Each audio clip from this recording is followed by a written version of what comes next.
एक पक्षी होता है जो कथाओं में कई बार मैंने अपने व्यक्तिगत संस्मरण सुनाते समय उसको लोगों के साथ साझा किया था।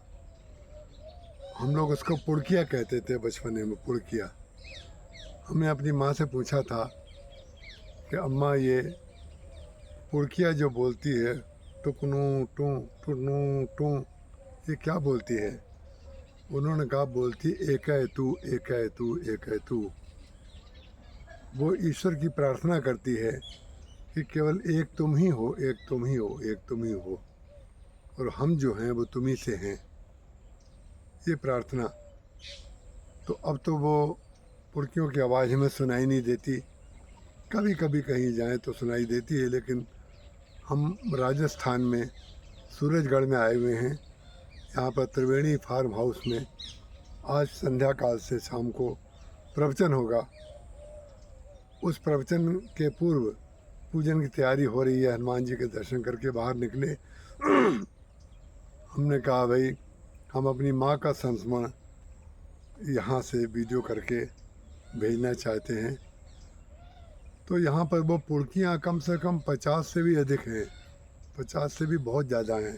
बहुत बड़ा फार्म हाउस है और प्रातः काल से कम 7 बजे से ये पुड़कियाँ एक है तू, एक है तू की रट लगाई हुई हैं।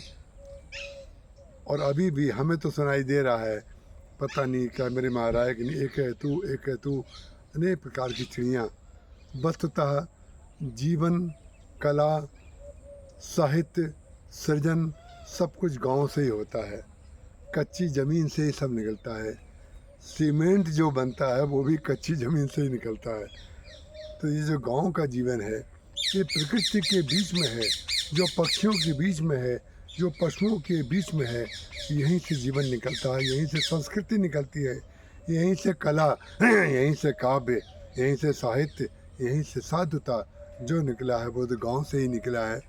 तो इस गांव का हम बहुत बहुत स्वागत करते हैं। हमारा सौभाग्य है कि कल हनुमान जी महाराज की प्राण प्रतिष्ठा में हमारा हाथ लगा। हनुमान जी को सबसे पहले हमने देखा, हनुमान जी ने सबसे पहले हमें देखा। जय श्री राम।